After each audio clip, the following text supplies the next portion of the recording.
بسم الله الرحمن الرحيم. السلام عليكم أيها الإخوة والأخوات ورحمة الله وبركاته. بسم الله الرحمن الرحيم. وإذا كالوهم أو وزنوهم يخسرون، فعل المطففين. لماذا يخسرون؟ ما العلل النفسية الباطنية التي تدفعهم لأن يخسروا الناس من حقهم، مع أنهم ما جاءوهم بحسب فرض البائع والمشتري إلا لينفعوهم أو يخدموهم أو ليقيموا معهم علاقة طيبة تعود بالخير على الجميع. فلماذا يخسر من جاء لينفعه؟ إن النفس الطبيعية تتصرف بعكس تصرف نفس المطففين، فالاستواء النفسي هو تبادل المحبة بالمحبة والخير بالخير والنفع بالنفع، ومن الطبيعي أيضا مواجهة الشر بالشر والإخسار بالإخسار، إذ مواجهة الشر بالخير مرتبة من السمو فوق العادة، وأما مواجهة الخير بالشر فمرتبة من الانحدار غير مفهومة. فلماذا يخسر المطفف الناس الذين ما جاءوه إلا لينفعوا؟ لأنهم المطففون خانوا أنفسهم قبل غيرهم. فمن حق نفسك عليك أن تتمسك بما فيه خيرها وسلامها ونفعها، وأن تدفع عنها ما فيه ضرها. والمطفف يفعل العكس، فهو إذن خائن لنفسه. وأشد الخيانات حمقاً وغرابة وشذوذاً أن يخون الإنسان نفسه التي هي أعز الأشياء عليه. فحب النفس من الفطرة وأولها وأقواها، فما من مخلوق إلا ويحب نفسه، بل إن محاولة نقل الذات من مركزية النفس إلى مركزية العقيدة أو الله هو من أشق الطرق عليها، وهو التقوى الحقيقية. لأنه الإنسان يتمسك بشدة بمركزية النفس، فهي أولاً وقبل كل شيء، ولكن المطفف بحساباته الخاطئة يذهب بنفسه إلى عكس ما ينبغي. لماذا؟ لأنهم حساد، حسدوا غيرهم. فلماذا هذا الغير هو من يملك هذا الخير فيقدمه لي وليس أنا؟ لماذا محمد رسول الله وليس أنا أو أبي أو أخي أو شيخي؟ وقالوا لولا نزل هذا القرآن على رجل من القريتين عظيم. أهذا الذي بعث الله رسولا؟ فرعون يقول فلولا ألقي عليه أسورة من ذهب أو جاء معه الملائكة مقترنين. أم أنا خير من هذا الذي هو مهين ولا يكاد يبين؟ لماذا هذا الأقل وأنا الأعلم والأفصح والأجمل والأغنى إلى آخره؟ لماذا هو المدير وليس أنا؟ كيف يتفوق هذا المتواضع النسب؟ كيف يتميز وهو على غير مذهبي أو من غير عرقي أو من غير قبيلتي أو قوميتي؟ كثيرون يريدون الله أن يدير الأمور ولكن بشروطهم، فإذا جاءهم أمر من الوجه الذي ينكرون رفضوه. يحدث هذا في الأمور العظيمة الخطيرة كالكفر بالأنبياء ويحدث في الأمور الصغيرة كالدراسة والتفوق والوظيفة، وحتى الرأي والنصيحة. بل والمواهب التي لا حول لنا فيها كالجمال وحسن المنطق، فيحسدون الناس على ما آتاهم الله من فضله، أنفسهم شحيحة بالخير لأنهم بخلاء، بخلوا بما عندهم. فالمطففون يملكون كما يملك الناس، بل وربما أكثر، من مال أو جاه أو جمال أو مواهب، ولكنهم لخيانتهم أنفسهم وحسدهم يبخلون بما عندهم، فلا يخدمون الغير بها، فيحبسونها تموت معهم، فذلك أبرد لنار قلوبهم من العطاء والمشاركة، حتى إذا وجدوا من الناس من هو على عكسهم ازدادت نارهم أوارا. غريب أمر المطففين، يمنعون ما وهبوا بخلا ويبغضون من يعطون من مواهبهم حسدا. فما الذي يمنعهم من العطاء ويدفع بهم لبغض المعطين؟ لأنهم متكبرون، تكبروا على غيرهم واعترضوا على قسمة ربهم. أم أنا خير من هذا الذي هو مهين ولا يكاد يبين؟ ففرعون مطفف كبير، وإذا رأوك إن يتخذونك إلا هزوا أهذا الذي بعث الله رسولا؟ قريش مطففة كبيرة. أم لهم نصيب من الملك فإذا لا يؤتون الناس نقيرا؟ أم يحسدون الناس على ما آتاهم الله من فضله؟ لقطات من صور التطفيف. في مقياس التقوى كل شيء تكسبه مخالفا للفضيلة للحق فهو خسارة منك. فالمال الذي تكسبه بالسرقة مهما كثر فهو خسارة، والذي تمنعه من النفقة في الخير بخلا فهو خسارة. وكل موقف قلبي أو عقلي أو نفسي أو سلوكي تفعله قاصدا وهو مناف للحق وللفضيلة وللخير فهو خسارة منك، إنك تخسر نفسك وتخسر نفسك، حيث تفقد أنفس ما فيك، جوهرك النفيس تنفقه في فعل الخطايا، فتنزل بنفسك دركات عن درك الإنسانية وكرامتها المقدرة لك عند الله حينما خلقك إنسانا. تخسر روحك وعقلك ونفسك، ومن ثم تخسر أهلك وكل شيء، وتحسب أنك رابح. حساباتك الخاطئة هذه لا تزيدك إلا عمى وضلالا، وبعدا عن الانتباه لضرورة الإصلاح.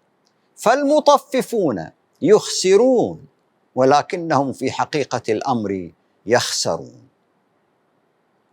يخسرون كل شيء كسبوه من الخيانة والحسد والبخل والتكبر، فهذه الرذائل لا ربح فيها. ومخدوع من يظن أنه يربح، فالخائن يجني الاحتقار وموت الضمير وسخط الله وسخط الناس وسوء السمعة، والحسود يجني الهم وسواد القلب وفساد البال، والبخيل يجني الحسرة، والمتكبر يجني النفور، وغير ذلك الكثير من الثمرات المرة، وستبقى الجناية وتبعاته. أعظم الخسائر خسارة الإنسان نفسه، إذ لا يبقى عنده شيء يتجر به مع الله، ولك في مطففي حق المرسلين والمصلحين خير شاهد. فانظر عاقبة ما جنته أيديهم على أنفسهم وأهليهم: أن تفعل الصواب وتذعن للحق وتنصف الناس من نفسك وتسلك طريق الفضيلة، فكل هذه وأمثالها تترك أثراً طيباً على مرآة قلبك وسداد عقلك وصفاء نفسك، وكلما تمرست فيها تحولت إلى طبع وسجية، فقد تجد ثقلاً عليك في أول الممارسة، فتحتاج إلى ضبط وانضباط ومقاومة الدواعي المعاكسة، ولكن مع الاستمرار ينصلح كل كيانك وتجري منك الأعمال الحسنة كما يجري ماء النهر في مجراه الذي حفره عبر السنين بلا مقاومة، تتدفق تدفق النهر. هذا أهم وأثمن مكسب تكتسبه، هذا هو أهم وأثمن مكسب تكتسبه.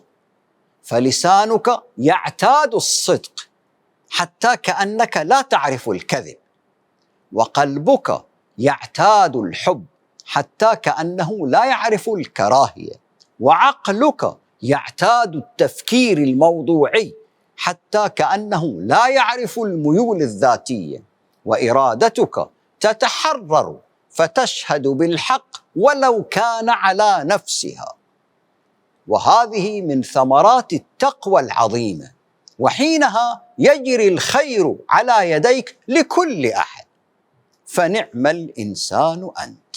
على العكس من ذلك تماما، لو سلكت المسلك المعاكس فتقصدت عمل الرذائل وإنكار الحق بالمغالطات وبالجدل العقيم، وتحملت أثقالا من الحسد والبغضاء والكراهية، فكل عمل من هذا وأمثاله يحفر مجرا في نهر شخصيتك حتى تكون منك طبعا مطبوعا، تجري في مياه نهرك الآسن كل جوارحك، فعقلك يفكر بالخطأ، وقلبك بالخطيئة، وجوارحك بالذنوب، فأنت في ظلماتك الثلاث تراكم الصدأ تباعا على نفائسك حتى تفسدها وتطفئ نور مرآتها، وهو ما سماه القرآن بالرين. كلا بل ران على قلوبهم، ران على قلوبهم ما كانوا يكسبون. كلا إنهم عن ربهم يومئذ لمحجوبون. الرين كالصدأ يغشى القلب، الصدأ يغشى الحديد، الرين صدأ القلوب. يبدأ كما الصدأ في الحديد بنقطة ثم ينتشر مثل جميع أنواع السرطانات. ران يرين رينا وريونا الذنب على قلبه غلب عليه وغطاه. كل ما غطى شيئا فقد ران عليه. رين بفلان ذهب به الموت. كل من علاك وغلبك فقد ران بك ورانك وران عليك. رانت عليه الخمر غلبته وغشيته، ورانت به الخمر أي غلبت على قلبه وعقله. رانت نفسه أي خبثت وغثت. ران الثوب رينا تطبع. وفي الحديث الدعاء اختمه بآمين، فإن آمين مثل الطابع على الصحيفة. تكتب تطبع أي الخاتم، يريد أنه يختم عليها وترفع كما يفعل الإنسان بما يعز عليه. فكذلك الرين طابع على القلوب وختم عليها دون بصيرتها. المطفف نظرته للحياة خاطئة، فالإنسان ليس معصوما من الإحباط والحرمان وغير ذلك، فمن غرق فيما حرم تخبطه الشيطان بمس. لماذا هو من دوني؟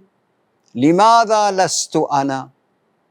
فمثل هذه النفسية ذاتها مركزها، فلن يعرف ذاته هي مركزه، فلن يعرف حقيقة ما يتعرض له الناس من آلام وأوجاع ومحن. هو لا يفكر إلا في نفسه، وكأنه هو الوحيد من تعرض للحرمان، وأنه في وحشة وظلام المحنة.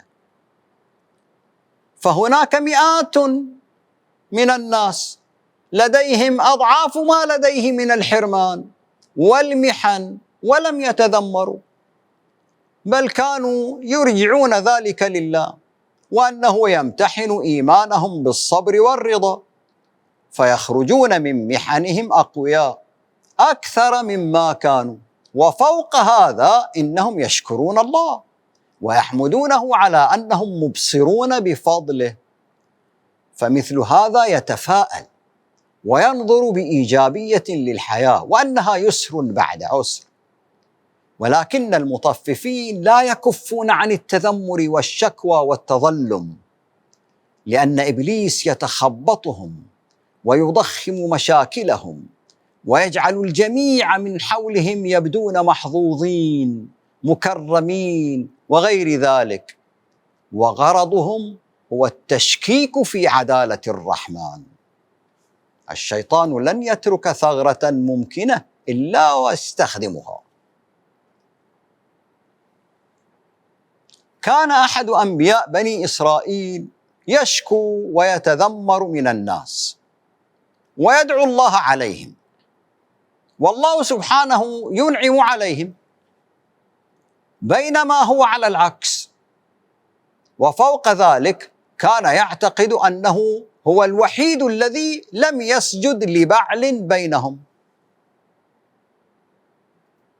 فنهره الله سبحانه وتعالى وقال: أصغي، كف عن التذمر والشكوى إلي، إنك تتذمر وتشكو وتتظلم وتقول إنك الوحيد الذي لم يسجد للبعل، لدي 7,000 نبي آخر لم يسجدوا له، ولست أنت فقط.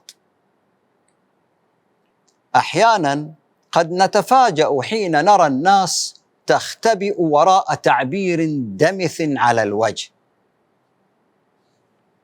فبمجرد أننا نراهم مبتسمين لا يعني أنهم لم يتعرضوا ليوم فيه تحديات.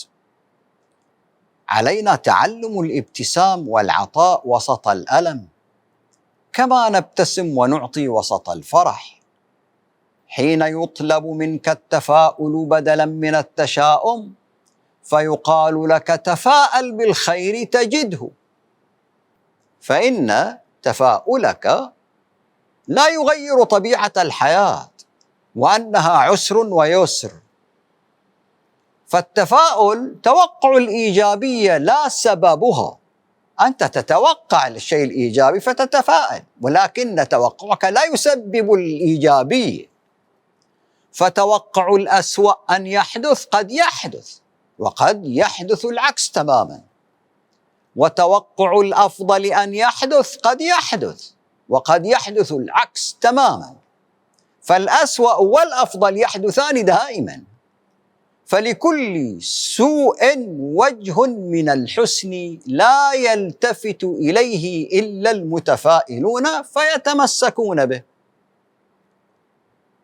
على طريقة: ولعل الذي أبطى عني هو خير لي. ولكل حسن أوجه من السوء يلتفت إليها المتشائمون دائما. فالأسوأ والأفضل يحدثان دائما، ولكن ليس لتوقعك علاقة سببية أو أي تأثير فيما قد حدث. ففي الحقيقة هو أنك تنجذب لما تتوقعه فعلا، أنت تنجذب لما تتوقعه، تفاؤلك أو تشاؤمك، إن كان هو الأسوأ أو الأفضل. لذا قيل الخير فيما وقع، أو كما قيل تفاءلوا بالخير تجدوه. هناك أمر رائع ومنعش في التفاؤل، وهو أنه يسبب الاستعداد والتحفز دائما، إذ يوجد شيء يعمل فيك يسبب لك ضغطا للانسحاب عن التشاؤم.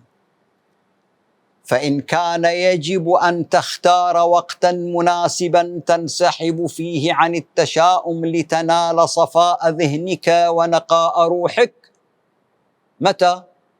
كل وقت تختاره هو الوقت الصحيح لفعل ذلك، وليس ثمة وقت متأخر أكثر من تأجيل أو تسويف ما ينبغي عليك عمله الآن.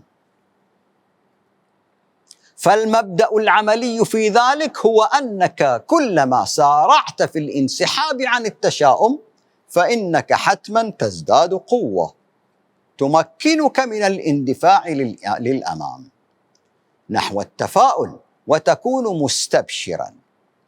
أما حين تتعب وتصل لمرحلة الإنهاك وتبدأ بالميل نحو المشكلة وليس الحل، فاعلم بأنك تكنس السلم من الأسفل في حين يكنس ابتداء من الأعلى. لذا فالمشكلة موجودة في عقلك، وكذلك الحل كامن في عقلك أيضا وليس في السلم.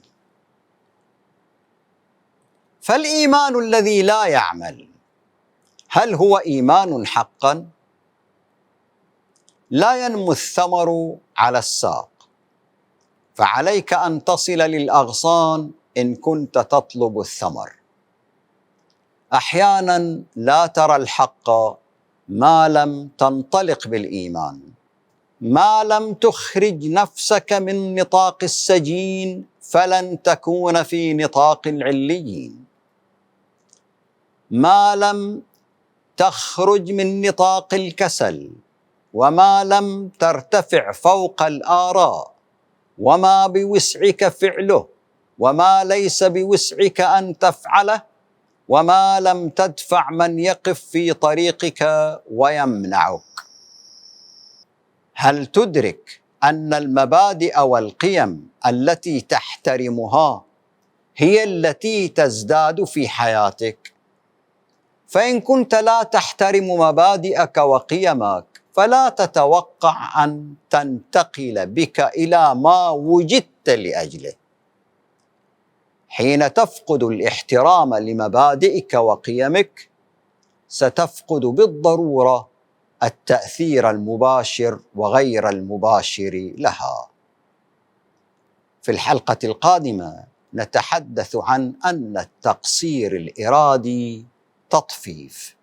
والسلام عليكم ورحمة الله وبركاته.